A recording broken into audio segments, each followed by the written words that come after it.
దేవుడు మనలను యాజక ధర్మాన్ని జరిగించాలని ఆశపడుతున్నాడు. మనము యాజకులముగా పిలువబడ్డాం. ఇప్పుడు మన బాధ్యత ఏంటి?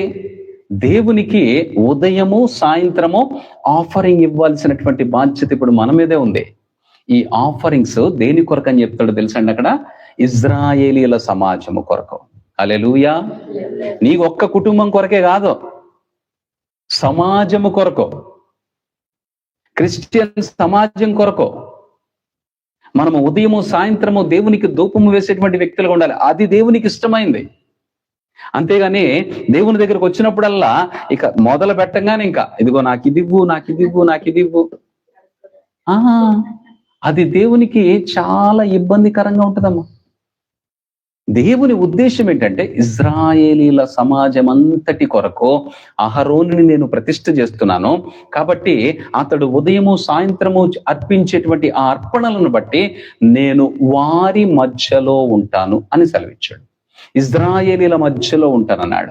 ఇప్పుడు దేవుని యొక్క వాగ్దానము మనకేమిస్తుంది? మీ మధ్యలో ఉంటానని వాగ్దానము చేస్తున్నాడు.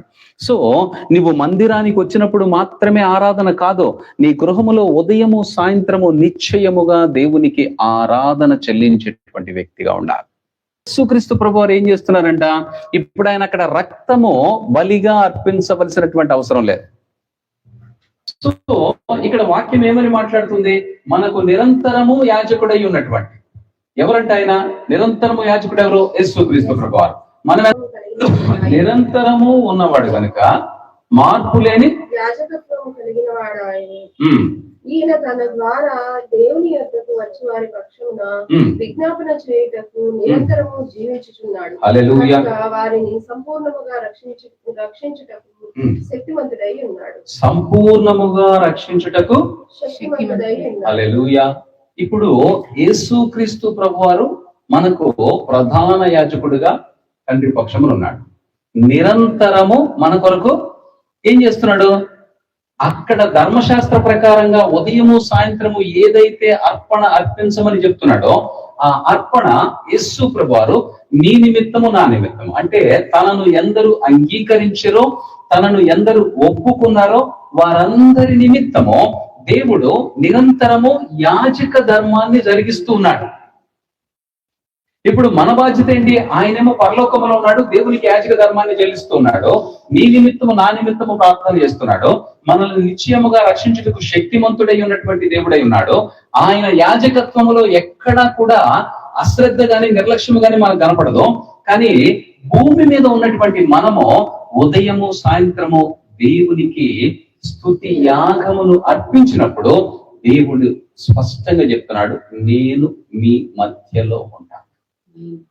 మనం గమనించాల్సింది ఒకటే, మన ప్రార్థనలకి జవాబు రావటం లేదు అని అంటే దేవుడు మన మధ్యలో లేడు అని అర్థం. దేవుడు మన మధ్యలో లేకపోవడానికి కారణం ఏంటంటే మన అర్పణ దేవునికి అంగీకారముగా లేదు. ఇశ్రాయేలీయులందరికీ అని చెప్పాడా? లేకపోతే ఒక పర్టికులర్ గా అహరోను యాజకుడిగా ఉన్నాడు కాబట్టి అహరోను కుటుంబానికి నేను ఆశీర్వాదం ఇస్తానని చెప్పాడా? కదా. అంటే ఇశ్రాయేలీయులందరినీ దేవుడు ఎలా చూశాడు? ఒక కుటుంబంగా చూశాడు. అబ్రహాము ఉన్నామండి. ఇప్పుడు యేసు ప్రభుని విశ్వసించినటువంటి వారందరూ క్రైస్తవులు కదా. ఇప్పుడు క్రైస్తవులందరిలోనూ దేవుడు అద్భుతాన్ని చూపించాలిగా. సో ఇక్కడ అప్పుడు అహరోను ప్రార్థన చేస్తే దేవుడు ఇజ్రాయేల్ మధ్యలో ఉంటానన్నాడు. ఇప్పుడు దేవుడు ఏం చెప్తున్నాడంటే సంఘము అత్యాశక్తితో ప్రార్థన చేస్తే, సంఘములోని ప్రతి వ్యక్తి వారు క్రీస్తు యొక్క శరీర అవయములై ఉన్నారని గుర్తెరిగి దేవుడు శిరస్సు ద్వారా అంటే యేసు ప్రభు ద్వారా నీకు ఇస్తున్నటువంటి ప్రతి ఉపదేశమును నువ్వు జాగ్రత్తగా అనుసరించి నడుచుకున్నప్పుడే నువ్వు దేవుని యొక్క సన్నిధిని నీ జీవితంలో చూడగలవు. నువ్వు నిత్యము ఉదయము సాయంత్రము దేవునికి దగ్గరగా ఉంటే దేవుడు నీ నుంచి ఆశించినటువంటి అర్పణలను నువ్వు సమర్పించేటువంటి వ్యక్తివైతే దేవుడు నీతో కలిసి ఉంటాను అని చెప్తున్నాడు.